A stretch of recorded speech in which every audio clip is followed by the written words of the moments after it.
You are listening to Beyond the Wheel, a podcast about the people and ideas that drive the RV community forward.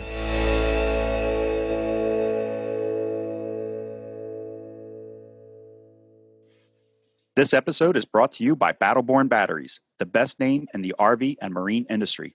These lithium batteries are designed and assembled in the USA, backed by a 10-year warranty. The best solution for your battery anxiety. So go check them out at battlebornbatteries.com. Whether your adventure is on the road, on the water, or off the grid, Battleborn batteries keep you out there longer. With the complexity of all the systems in an RV, I always say it's not if something's going to break, but a matter of when is something going to break. That is why I think an extended warranty for RVs is so important. We first interviewed Wholesale Warranties back in 2019 and immediately became impressed with how their policies worked, such as you can take your RV to any licensed repair shop, including mobile repairs. They also have personalized service plans, making sure you are getting the right policy for your needs. And if you think your RV is too old for a policy, you might be surprised to hear that RVs up to 20 years old can still be approved for a policy. That is more age lenient than most RV parks I've stayed at. Go to wholesalewarranties.com/beyond the wheel or click the link down below in our show notes to get your free quote today. So to kick this thing off, we just want to let everyone know that we need your help this month because we are in the running for this year's People's Choice Podcast Award. And it's based on voting from the public. So if everybody could help us out and do that, all you have to do is go to podcastawards.com, and we'll put a link to this in the notes. And when we publish the notes, we'll have a link to these podcast awards, and maybe I'll put a comment in the Facebook when we're done. And all you have to do is go on there and register to vote, and then you can go to the leisure category, and that's where we're listed. And if you could vote for us, that would really be appreciated. And it would really help us to bring better episodes, better quality, and continue to be a free show. Yeah, it definitely help us get some recognition, which in turn would be better quality shows, like Sean said, and more guests and things like that. You know, the more well-known we are, the easier it will be to get guests. Although we've been getting some really good guests lately, and we are definitely of no shortage of guests. We're actually booked out for the rest of this year, even spilling into 2023 a little bit. But yeah, definitely, Ron said, if you guys could go and help us out by voting, I think that's really cool that it is truly a People's Choice Podcast Award, that it's voted by the people, so the public. And if it'd mean a whole lot to us if you guys could go and vote for us over in that leisure category. The important thing is it ends on July 31st. So we just want to make sure everybody knows about it so everybody has a chance to go and vote. And one thing you have to do to register to vote is put your email. I registered a couple weeks ago and I haven't received one single spam email from that yet. So I think they just need it to validate that you're not voting multiple times. It also says that at the end of this month, when the voting is done, they erase your email. So it's not something that they keep and then sell later on or anything like that. So and then they also pick a certain percentage of the people that voted to be on their final panel based on the narrowed down list to pick the winners. So that's the first thing, and we would appreciate everybody voting for us. Just takes a couple minutes to go on there and vote. It would really help us out. And we had an exciting trip to Reno, Kenny, to do our 100th episode. If anybody's heard the episode or watched the video on YouTube, we did it in the Dragonfly Energy's media center. They have a studio there, and it was awesome. Yeah, it was such a great time. I mean, it's always a good time when we hang out with those guys, but it was really cool to be in that studio, have somebody working a camera for us and audio for us. It really put us a little bit at ease because all we had to do was kind of sit there and be prepared with the questions. And we're talking with Sean and Dennis that we know very well. So it was, really just more like hanging out with friends, but at the same time getting a lot of valuable information. Yeah, and I would encourage everybody to go check out the video because not often does a podcast get shot by a 3-time Emmy award-winning cinematographer. So yeah, Yeah, it's pretty sweet. I would say that's very, very rare. Yeah. Yeah. Even the photos he took while we were there were, amazing. So, Yeah, you know what? I thought about that later after we got back home. I was like, oh, we should have had Tyler take some photos of just the two of us with oh our Beyond the yeah. Wheel because he took that awesome photo of the four of us. It's you, me, Dennis, and Sean, and that photo just looks perfect. The light, I think even Julie said, the lighting and everything was perfect. We should have got some photos of just us to use for our social media and promo stuff and like Yeah. professional headshots. Well, next time that we're there, I guess. And the other cool thing was during that episode, we announced the winner of our 100th episode Battleborn Battery giveaway. Congrats to Ryan Hutchinson for winning that. What a great prize. Thanks Battleborn Batteries for that prize. And I don't think, but I wrote Ryan and I asked him if he could get us some maybe photos of him with the battery so that we can share on our Instagram or maybe photos of what he's putting in. And I believe he's putting it into a camper, like a towable bumper pool is the impression I got. So yeah, awesome. That's so great. Congrats, Ryan. I think you're going to love the battery. I don't know. I tell this to everybody. I don't know anybody that owns a Battleborn battery that doesn't absolutely love it. So Yeah. congrats. I was just thinking, Kenny, I think I put mine in 2018 and Mhm. it's already the middle of 2022. And I have never touched those batteries from when I put them in. Well, I switched them from my Cyclone to my Arctic Fox, but other than that, I have done nothing. I'm kind of in the same boat, and I'll take it one step further. So I did the same thing. I put mine in 2018. Don't touch them. I always feel like I don't talk enough about my Battleborn batteries because they're kind of out of sight and they just work, and you don't think about them type of things. So I always feel like I don't give them as much credit as I should because they're just something that you kind of what's the term, set it and forget it type of thing. I mean, I installed them, I put them under my stairwell, and that was it. I never messed with them again in that way. And it's hard to take photos and stuff like that, and say, because they're under the stairwell, they're not very photographic, I guess, when talking about maybe other products or items and stuff like that. So I do feel like I'm a slacker sometimes when it comes to how much I'm sharing about my Battleborn batteries. And so, speaking of contests, we have a new giveaway for the month of July, Yeah, we're on a roll. and it's going to start on Tuesday, the 5th. It'll be Tuesday, July 5th. Yeah, we're going to be giving away 2 1-year passes for Passport America.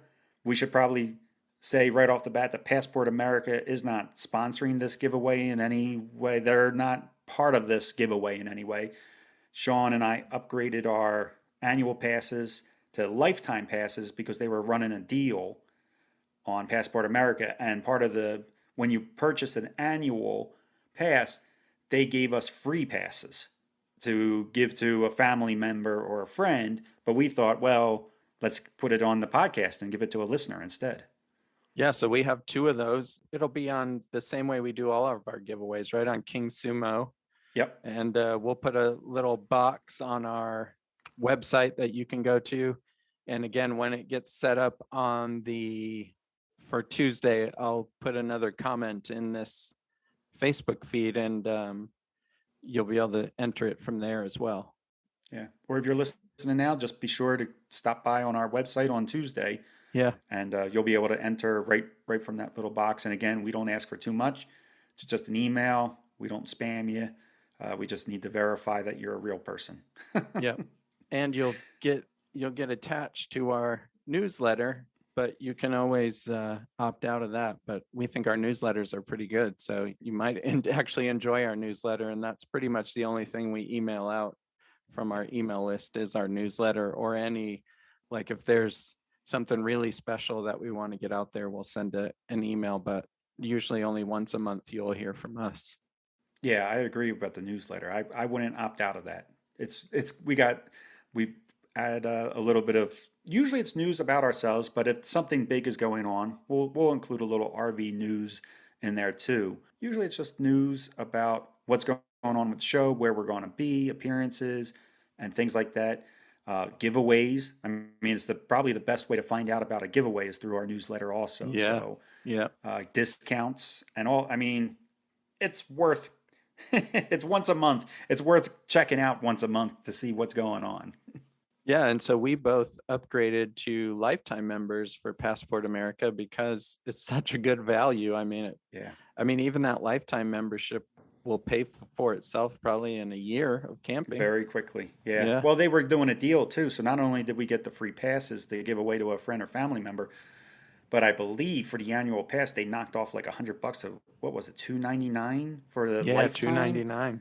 Yeah, and I, got a good hat. Yep. And the free pass to give away, plus the lifetime membership. And I agree with Sean. It's on pay for itself in a year. I'm going to use it. I'm about to head up to the Winnebago Rally not too long from now, and I'll be staying at Passport America then. Sean and I are both going to Disney World in October, November. So I'm driving from Arizona to Florida. I'll be staying at a bunch of Passport Americas on that trip too. So, yeah, I think easily this will pay for itself in a year. Yeah. And I think one thing we should mention, like we mention all the time with our giveaways, is that once Kenny sets it up on the website, then we don't really have much to do with it. It's like an auto generated winner. It does like a random number generation and picks the winner and just tells you, right, Kenny, who the winner is. It just lets me know who the winner is and their email, and then I just send out an email to that person and say, hey, you're the winner. It's kind of funny when I sent that email out to Ryan. He's like, I don't know if this is spam or not, but if it's not, this is awesome that I just won a Battleborn battery. I get it. I guess it could be spam, people who spam things now, I guess, are pretty creative. But, it is coming from Kenny at beyondthewheelpodcast.com. Maybe they change one letter or something like that and then, try to trick somebody. But, yeah, I thought it was funny that he wrote, if this isn't spam, this is awesome. This is true. Next thing we wanted to talk about are some shows that we're going to be at in the near future, you in the really near future. Very soon. Yeah. In fact, if you're listening to this on our on any of the major podcasting platforms, I'm already probably in the air. Flying out to Bend, Oregon for the Overland Expo. And this will be my second time at an Overland Expo. And they are very different from RV shows, I would say. So this is Overland Expo. So I'll be in Bend, Oregon. It's going to be Friday, Saturday, Sunday, which is 8th, 9th, and 10th. I'll be working in the Winnebago booth. So if you're listening and you're there, come on by and say hi to me. But I want to just say how fun I had working in the Battleborn battery booth at Overland West. So that was my first time at a show, and that was my first experience of an Overland show. And I remember we just talked to Tumbo Tusk not too long ago, and they asked me, what's the difference? What is the difference between an RV show and an Overland show? And at the time, I honestly couldn't think of it. But now, after giving some time, the biggest difference to me is that an RV show has a lot of campsite equipment for sale. And when I say campsite, I mean like in a campground campsite. Whereas the Overland stuff is more geared. You can't buy, not that you can't, but it's hard to find, say, a sewer hose or a surge protector. The overlanding seems to be all about boondocking, all about just being in motion and moving, and not so much of camping in a campground. No hookups, nothing to tie you down type of thing. They're really set up to be like on the go. And I would say that is the big difference, is that there is no campground sales going on at the Overland shows. That was the biggest difference to me. And I've said this to Sean, I don't know if this is something to say publicly or not, but these people that go to the Overland seem to have some money. They don't seem to mind spending money at all. Like, from what I've been seeing anyway. I know people at RV shows spend money too, but I feel like they haggle a little bit more, or they're like, oh, let me think about it and come back. I've been standing next to people and like checking out things, and somebody would say, hey, how much is that radio? And the guy would be like, $1,500. He's like, oh man, that's great. I'll take two. Like, no, without a thought in it's just like, bam, let's get it. We need it. I want it. I'll buy it, type of thing. What would you say the difference, like, is there any difference people-wise, like the demographic or anything like that? Yeah, definitely age-wise, this is a much younger group. These guys, like, I feel young when I'm at an RV show at 48, but I felt old at the Overland show. Oh, really? Yeah, I mean, I would say I mean, there are people 50s and 60s, but I don't remember seeing really too many people over the age of 60. And I feel like that's almost sometimes the starting age at the RV shows, like much younger crowd. I mean, lots and lots of people in their 20s and 30s walking around, checking out the rigs and checking out equipment and stuff. And even the people working the booths and stuff like that. And I should say that's a difference too. There are no booths. So like when we go to an RV show, everybody's like in a booth and you got your space type of thing. Whereas at the Overland, one, it was really cool that it was all outdoors, but because it's all outdoors, people just drive their 4x4 vehicle onto the property, and then whatever they are selling, they are demonstrating on their vehicle. So it's attached to their vehicle, and you're getting demonstrations of it on the vehicle. Nobody actually has a booth. Everybody just has a different vehicle. So like when you're walking up and down aisles, you're walking in between, it's almost like a car show, and you get to see really cool outfitted vehicles. It's totally different. I really enjoy RV shows. Sabrina and I love touring RVs and things like that and the community, but this definitely had a different feel to it. Age, the amount of money, the setup is a lot different, and lack of campground supplies. Yeah, but I got to work in the Battleborn Battery. I'm gonna call it a booth. They had their the biggest little van there. So that was their booth. They were using the biggest little van as their booth area. And they had another guy with them, living the van life was there. I don't remember his name. He was set up there too. So they had the two vans like parked in an L shape, and that made their booth. Oh, wow. That's how the booths are kind of set up. You just use vehicles to box yourself out. And it was fun working that booth. And Sean's worked booths too with Battleborn batteries. And I think it's fun for them to talk with customers, potential customers and existing customers, especially because they get such good. This goes back to the fact that I've never met anybody that owns a Battleborn battery that doesn't love it. We were, of course, getting people walking up, asking questions about the batteries, but then we would also get people that came up and say, hey, I have two of your Battleborn batteries in my camper, or in this case, in my truck or my truck camper, and I just got to say just how great it's been to have these Battleborn batteries in my rig. That happened several times throughout the day when I was with those guys. I mean, just over and over again, people were coming up to them and saying, you guys are the best. I love your Battleborn batteries. And they even were asking them, could you make some type of other product? Like, we would like to buy more products from you guys, more than just batteries. I wish you guys made more than just batteries, because we would buy from you. We would buy other products from you guys just based off of how well your customer service is and how well your product is. Wow. It's really fun to see that side of customer service when people aren't coming up with you with a complaint or a question, that they're coming up to tell you some praise. Yeah. Yeah, And that's not often. yeah, and then I got to say to them, well, I don't actually work for Battleborn batteries, but thanks for the compliment. You actually want to tell this guy.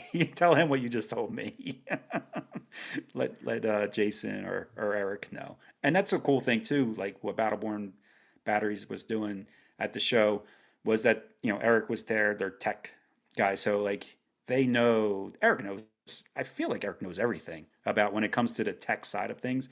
People would come up to me, Sean, and they'd say, well, I got this with this inverter, and I'm trying to charge off of my alternator. Would that work? And I was like, you got to talk to him. All I can tell you is that I have two Battleborn batteries in my Class A, and they're fantastic.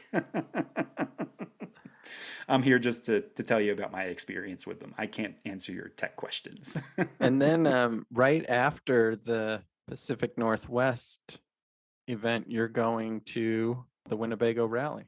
Yep, I'll be in Winnebago and Winnebago Rally in Iowa, Forest City, Iowa. For that trip, I'll have Sabrina with me. We're taking our RV. This will be my 5th Winnebago Rally. I try not to miss them. And those are in Iowa, right? Yeah, yep. It's just this is the Grand National Rally. So it's once a year, and it's in Forest City. It's right at the factory, so you can get factory tours. Well, we'll be talking about it a little later, but they don't have the ERV there this year. But they also have several other RVs that you can tour and stuff like that. And they always have really good live entertainment. They have pop-up bars, like you don't know what time the bar's on open or start, but it's like an inflatable bar, and it just just randomly pops up throughout the week.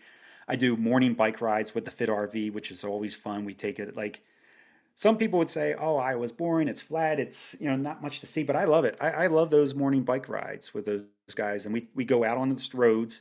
It's Iowa. It's quiet, so you can ride on the street with bikes. And there's usually about 20 of us all riding our bikes, and they allow e-bikes now. They let some of the older. Well, I ride an e-bike. I don't have to put myself in that category, but the older people, you don't have to be as fit as the Fit RV to be able to go on Enjoy the the morning ride. bike rides. Yeah. Yeah. And this time of year is when all the corn is starting to grow in the fields. So we go past like cornfields. We go up to a state park called Pilot Knob, and then it's a pretty steep ride. That's why I need the e-bike nowadays, and it gets you to the top. And then there's like a lookout tower. They also have vendors and the seminars. It's a really fun show.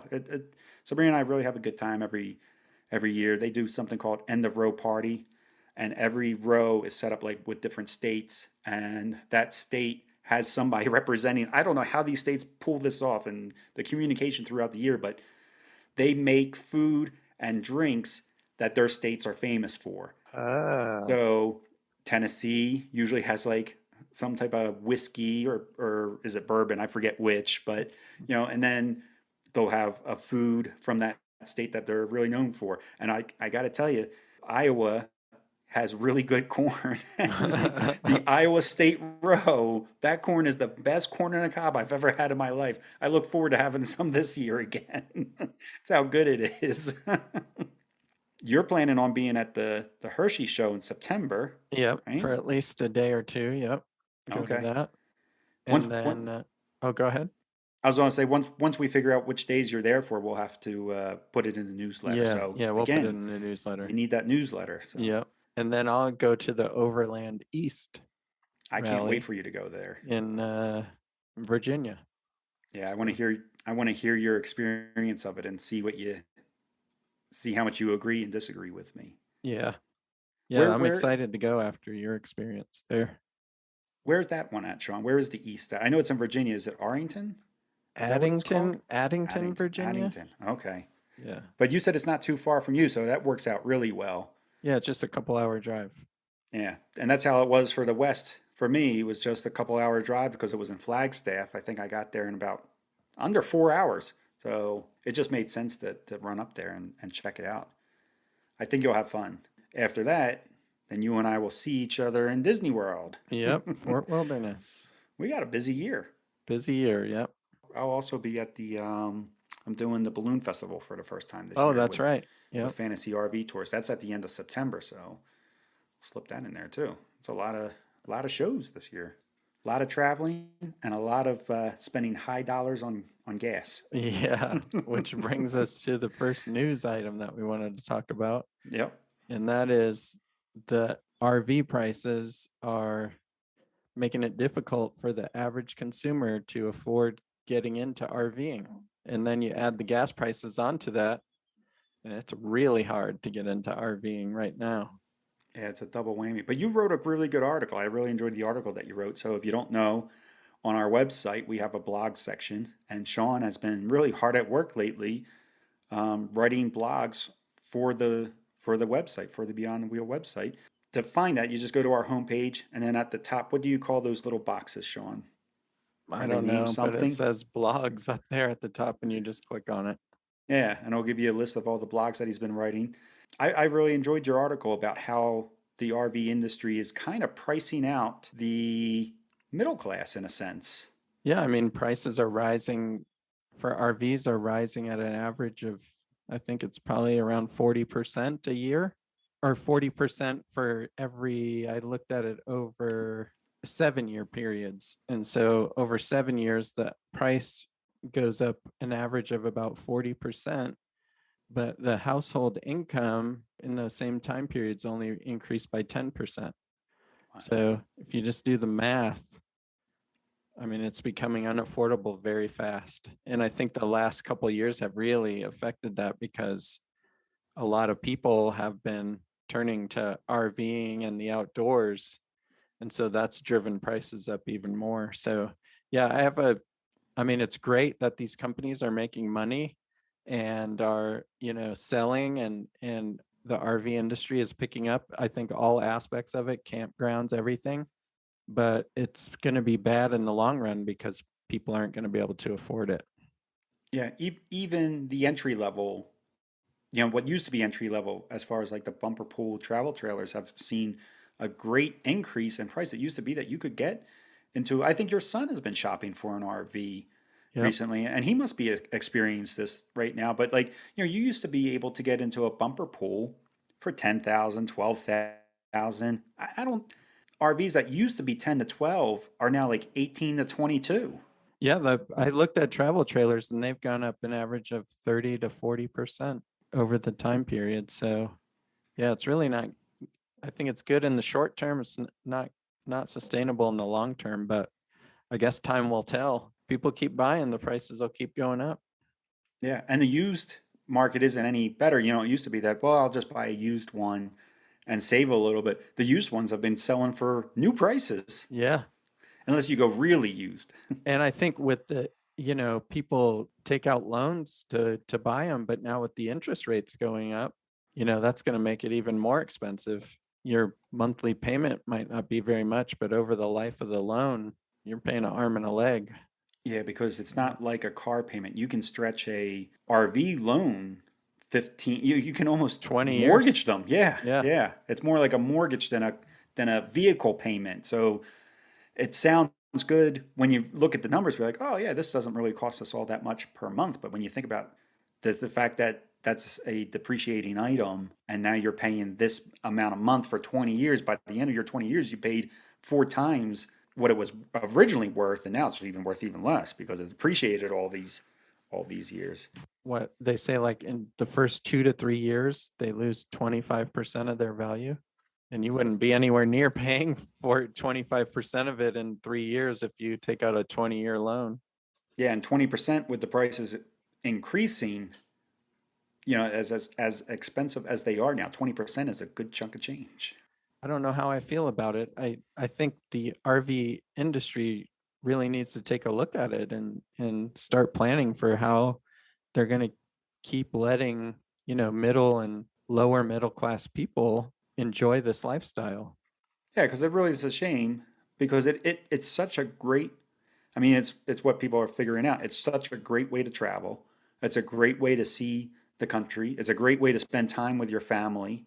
With the increase of pricing of the rigs, it's very difficult to get into. So it almost seems unfair the way the prices have been going up.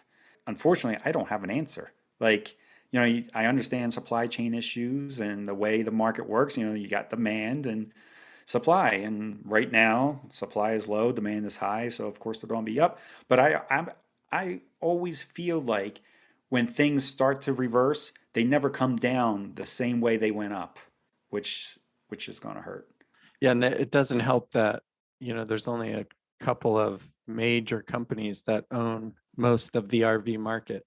So Yeah, that's true. it's, there's not, yeah, it's just, I think it makes it even more challenging for the prices to come down. And same thing with fuel.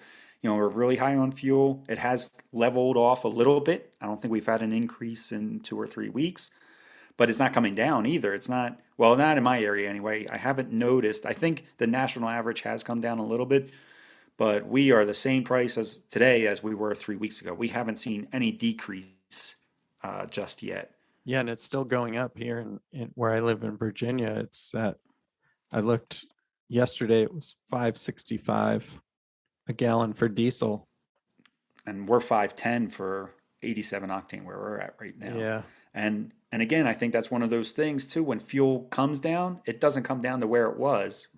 It just comes down, and everybody feels good about it being lower than what it was maybe last week. But it's still $3 or $4 when, you know, a couple of months ago it was $2. Yeah, and we were going to go to the FMCA rally Yeah, I was just in gonna say. Nebraska, and I never used to think about the fuel cost, Never. but now it's like a huge consideration in what trips we're gonna take. So both of us ended up having to cancel because it's just so expensive to get there from where we live. Yeah, and that's part of it too. Is you're coming from Virginia, I'm coming from Arizona, so it's two separate locations that we're traveling. So for the two of us to go to the rally and then get back home again, we were talking a couple $1,000s and just travel for us. And we loved our time at the FMCA rally. We thought it was fantastic. We're very disappointed that we're not making it to it's not Perrysburg. I'm sorry, Lincoln, Lincoln. Nebraska. Yeah. Yeah, just can't do it. Just can't. And the fuel is a little too much. I mean, I get like 7.5 miles per gallon in my Class Yeah. A. It's not great. If prices come back down, the next FMCA rally, I think maybe that one is in Perrysburg. Perry, Georgia. Perry, Georgia. So maybe, fuel prices coming down. Hopefully we can make that one again, because we really did appreciate everything FMCA did for us, where we were able to set up outside of the vendor hall and put on live shows. It was really a good event for us. We had a lot of fun. We met a lot of nice people. We made tons of contacts. Yeah, that's what I was going to say. The people there were all pretty friendly people. Yeah, everybody's in a good mood. It's that community, and Sean and I really appreciate the RV community, and we enjoy hanging out and hearing people's stories. So we definitely want to continue going to shows. We just can't spend $3,000 to get Yeah. and back home again.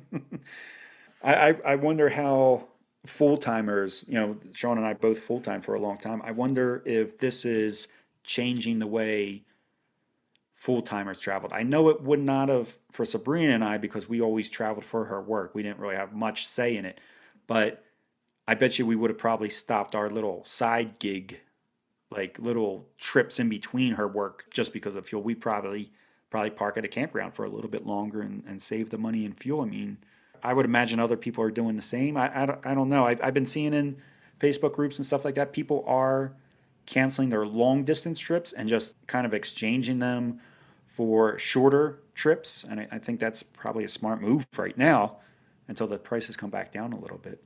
Yeah, we're doing all East Coast travel this year. We're doing New Hampshire, New York for one trip, and then going down to Tennessee for another trip, and then going down to Fort Wilderness in November. Just because we can't go, we wanted to go to Michigan, the Upper Peninsula, but that would have been super expensive. I'm still traveling a lot at the same time that I'm complaining about these prices, but it's only because it's Disney World. Sabrina and I are not canceling our Disney World trip, but because you canceled what, 2 years in a row? 2 years in a row, and we were like, we're not canceling a third time. We're just gonna have to suck it up and make this trip. But it's a really big trip for us but it's not till November. Sabrina and I are very good at planning and saving money, so we've literally we pay for the trip before we arrive. So we're just stacking money to the side, and a lot could change with the fuel prices between now and November.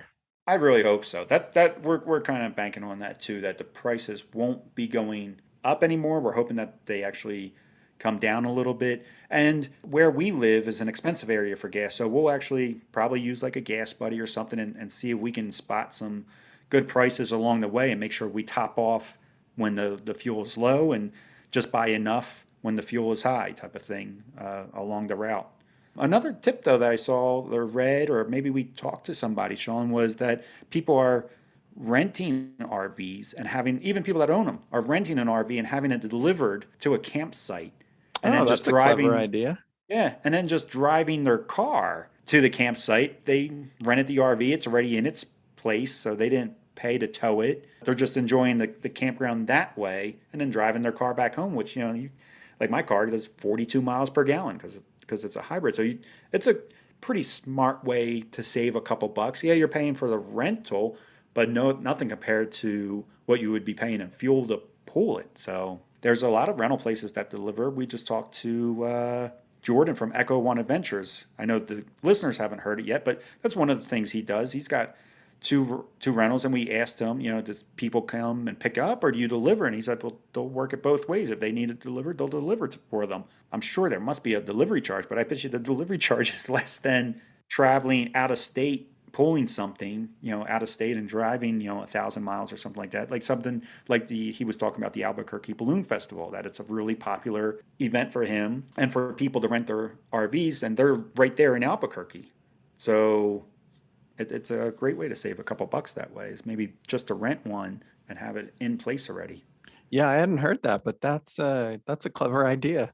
Yeah, I thought it was a really good idea. I know rentals aren't usually cheap either, but I guess it makes more sense if you don't already own an RV. So if you don't own one, rent one, have it delivered, and just show up in your car. Or if it was like us, like if I was gonna take a trip out to California or to Utah to the national parks out there, I would probably rent at this point rather than drive all the way out there. Yeah, I wonder if it would work out. Sabrina's very picky, but I wonder if it would work out if we rented an RV for the Disney trip instead of driving in our Class A to Florida from here. But Sabrina's really picky about staying in hotels even, or other people's stuff. She likes having our own stuff. And they do deliver right there to the campground. So Yeah, we've seen them. Yep, Yeah. yep, they deliver right to the campground. It's something to think about. I'll think Yeah. about it. And another way to beat fuel prices, maybe not today, but in the future, we mentioned it earlier, is that Winnebago all electric EV concept right now. You saw it in person, right, Sean? I did at the Tampa Super Show. Yeah, I saw it. Yeah. But it just did a 1,300-mile trip. I guess they're using it to kind of travel around and show it off a little bit, but it doesn't have.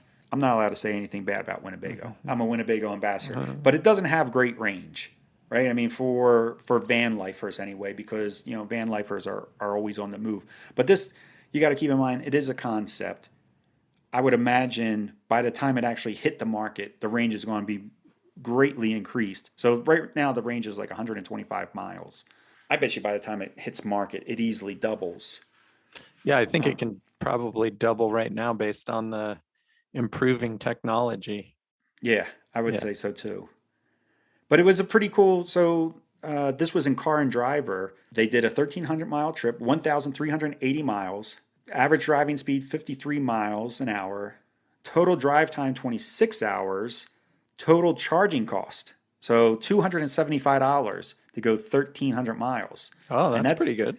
That's really good, especially since I'm sure they were doing like the DC fast charging for that, the level 2, like Electrify America and stuff like that. And that's not usually a deal. You're usually paying like 40 to 49 cents per kilowatt hour when you use those DC fast charges. So the fact that they were fast charging and still only paid $275, it actually says here it was a 60% cost saving over if they brought a Class B gas-powered Class B. Okay.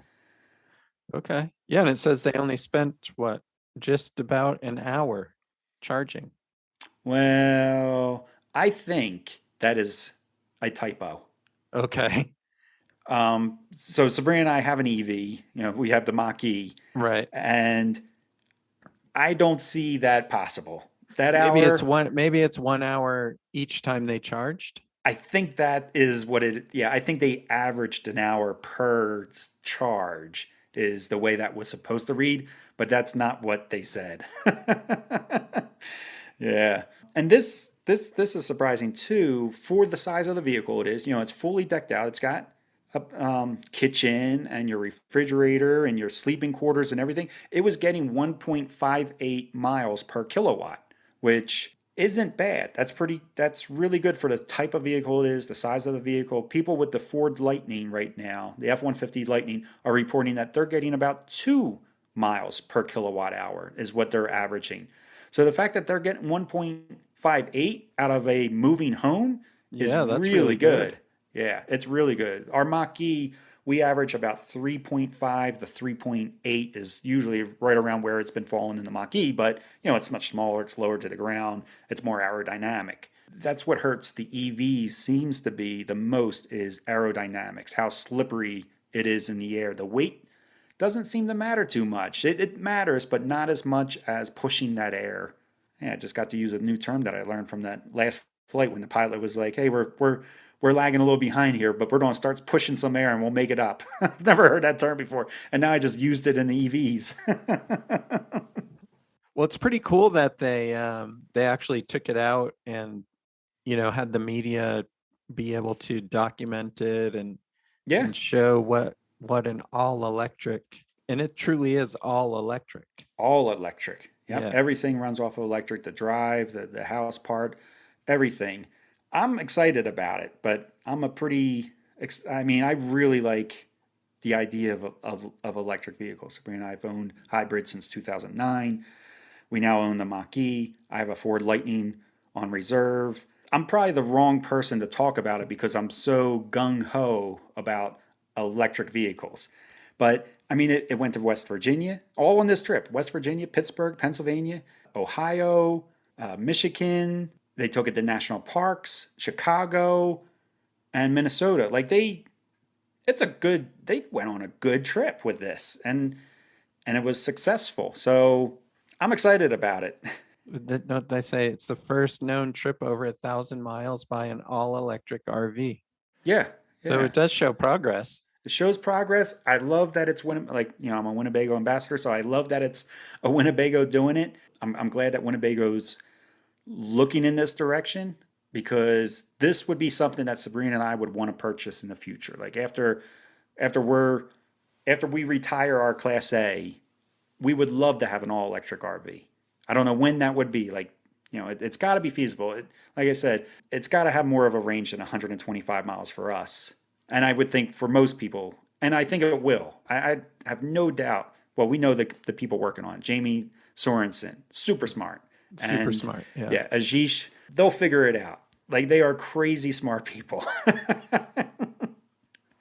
they'll pull it off. But yeah, I'm really excited about the future of electrification in RVing, even if it's like even if it wasn't full electric and they just like found out what worked and what didn't work and they pulled some of the great ideas out of the all electric vehicle and implemented them into a house. Like I would love for just the house part of my Class A to be all electric stovetop, electric heat, and remove the generator and remove the propane tank. I mean, I think that would be a pretty big forward step also.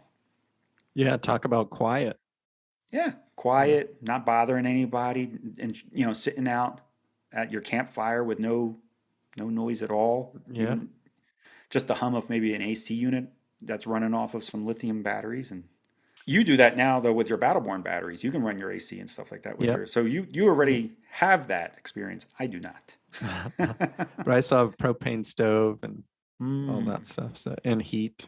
If anybody hasn't heard or seen, the CEO of Battleborn Batteries, Dragonfly Energy, Dennis, did a TEDx talk where he talked about the other side of electrification, and that is still moving away from coal and fossil fuels to actual storage capacity for electricity when using sun or solar or wind to power things. So the combination of those two, I think we're getting close to be able to truly be all electric and fossil fuel free.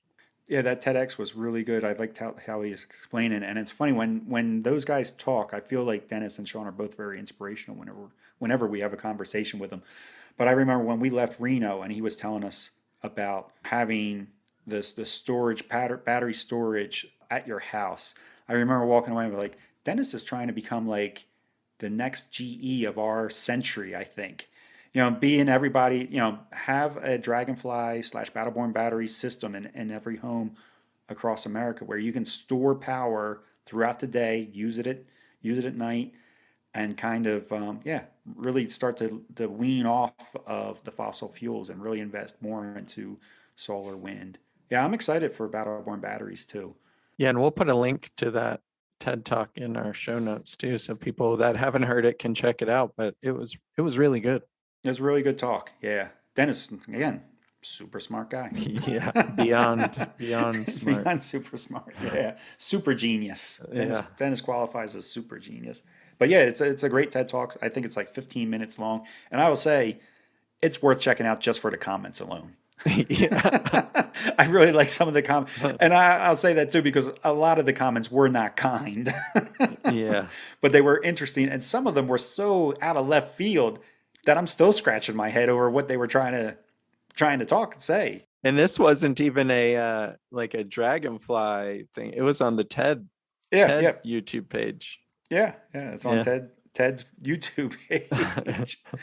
Yeah. Yeah. So if you look up, like Sean said, that we're going to put some links in the show notes that you can find it. But if you're listening right now on Facebook and you want to check it out after this, it was it's on TED and it's called Beyond the Electric Car. And it's with Dennis Ferris from Dragonfly Energy. Really good video, really good comments. Go check Yeah. it out. Yeah. I think that's all of our stuff, Kenny. Seems I awful think, quick. yeah, well, we're pretty good at talking, Sean, because it's been 50 some minutes already. Oh, wow. Yeah, it didn't feel like it was that long. But we do But have some cool stuff coming up. yeah, Very cool interviews. We've done a few of them that we'll list, but boy, I'm excited about all of them coming out. yeah, yeah. So we got Robert Henderson. He's coming on. He's got a new book coming out called Living Life 1 Mile at a Time. We talk about the inspiration of that book. He was somebody that we found from the FMCA rally. So again, we've really had a good time at that rally. Really fun. And then the guest after that is Tembo Tusk, and we found them from FMCA rally. Yep.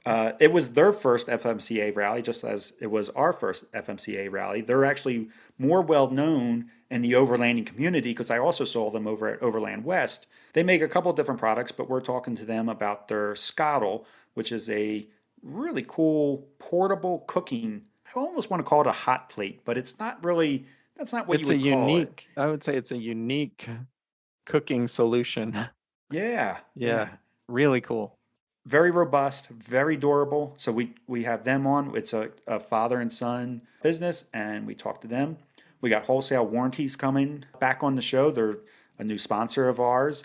And you know what's great about that Wholesale Warranties is that Jim from Wholesale Warranties, when he's talking to us and about the benefits, he doesn't sound like he is overselling anything. I feel like he had a great way of presenting all the information and leaving it up to us or the listener, what to do with that information. I never felt like he was pushy at all about everybody. He never said everybody needs a warranty or an extended warranty for their RV. I think he did a really good job of explaining all the benefits of a warranty and then leaving it up to the listener. So Yeah, and I excited just about. actually finished listening to that one today. What I liked is that it seems like that company is there. Of course, they're a business, so they have to make money, but it seems like their primary goal is education Yeah, about what are warranties, what are good warranties, what are bad warranties. they're very flexible. As far as like engineering, or maybe engineering is not the right word, but I'm not going to use it. Engineering a plan that fits what your needs are. It's not one blanket plan. It's not like everybody buys the same plan. You talk to them, find out how you RV, what you RV in, what type of coverage are you looking for, and they build you a plan that fits your needs. So I think that's one of the things that really set them apart from other warranty companies. And I love this saying is just that they are more age lenient than any. It's 20 years, I think. 20 years, he said. Yeah. You can have an RV that's 20 years old and they'll still cover it. So that's a really good episode coming up. We got Lava Linens coming up, and we just actually recorded that interview with Mary, who is the co-founder, this week. And at the end of it, after we signed off, actually, and after Mary was off, I said to Sean, like off air, I said, this is why I really enjoy our podcast, because I think most people would think, well, it's a towel. How much could go into creating a towel? And as you will hear when you hear this episode, a lot goes into research and development and testing and colors and fabrics and they put little loops on their towels to make it easier for like a lot goes into the thought of this towel. Yeah, and the thing I liked about that interview and that I hope everybody else gets out of it when we release this one is that they're really focused on using only sustainable materials and no chemicals or anything like that. So it kind of fits with the RV community, Very much. outdoors community, that they really took a long time to find something that was sustainable. Yeah, it was great. Yep. I think they're very eco-friendly, and we like that too. I know we try to support eco-friendly businesses. Then we have Truck House on, which is a really good episode. Again, all of our episodes are really good, but again, really fun because we've never had them on before. We got to learn about they're in the overlanding community. They build a. I have a hard time explaining this because it's not a truck camper, but it goes on the back of a Toyota Tacoma. But they removed the bed of the Tacoma, so it's going right to the chassis, and it's not even the stock chassis anymore because of everything they change on this truck. It's not even really a Tacoma anymore. They turn it into like a half-ton truck by the time they're done with it, or maybe even more than that. And they're a company out in Reno, and the truck is just beautiful looking. I saw it out at Overland West, and it just caught my eye. And we actually recorded that in the Reno studio over at Battleborn Battery. So again, we had some help with the audio and video and everything like that. And that was just a really fun interview because we got to do that live with the two owners of the company, like sitting there in person. And it's rare that Sean and I get to do that. And two young guys. Very young. Well, very young that's guys. They're the average age, Sean, for Overland. Wait till you get over to Overland East. You don't feel old. Two young, hardworking guys, really. Very hardworking, very smart again, and kind of risk-taking because of not the die that they had to create, some type of tooling they had to create, and it's apparently very, very expensive. You only get one shot at it, and if you screw it up, you're out a few $100,000 or something like that. Like, pretty braver than me, that's for sure. And then Echo One Adventures. That was, we already mentioned him just a few minutes ago with the rental things, but he's a installer, kind of like Panels Up Solar that we had on. He works a lot with Battleborn batteries. He is also mobile, so he'll come to campsites within a certain range or to people's houses and do the installations there. Yeah, I've really liked the mobile aspect of it. He's out in Albuquerque, New Mexico. So that episode will be coming out, I'm not going to say shortly, but probably not, maybe not till September. But again, really good episode, really nice guy, seems to be very focused on customer service and the community, wants to get people out there enjoying their RVs, off-grid or grid. Just, really, really nice. I call him a kid because he's younger than me. Yeah, he's probably not a kid. He's probably in his 20s, but he's way more mature than I was when I was in my 20s. Yeah. I really don't know how old Jordan is. He might be in his 30s. I think he said he was 26. Young. Is he? Okay. Yeah, there you go. Yeah. He's just more mature than I was back then, I guess. Makes him seem a little older, but yeah, so that's not even all the episodes. We have even more people lined up. We even got more episodes recorded. It's crazy right now just how we are on a roll, Sean. Yeah. Yeah. We want to just thank Battleborn Batteries and Wholesale Warranties for sponsoring our show. Because of their support, we're able to continue to bring you these shows with these great guests. So please check out these great companies. Let them know that you appreciate them supporting the Beyond the Wheel podcast. If you write to them, if you talk to them, just say, hey, I heard from you from Beyond the Wheel podcast. And, I appreciate you guys supporting their podcast because I enjoy listening to them. Well said, Kenny. Thank you, Sean. I just want to remind everybody to go vote for us on the podcast awards. And again, I'll put a comment down below in this Facebook Live, and then I'll also, we'll have it in all of our show notes wherever the podcast is released, so you can go there and vote for us. And it really helps the podcast a lot to be able to have people voting for us and standing behind us. Yep, your vote matters. All right, everybody, safe travels, and we'll see you again real soon. Take care, everybody. This episode is brought to you by Battleborn Batteries, the best name in the RV and marine industry. These lithium batteries are designed and assembled in the USA, backed by a 10-year warranty. The best solution for your battery anxiety. So go check them out at battlebornbatteries.com.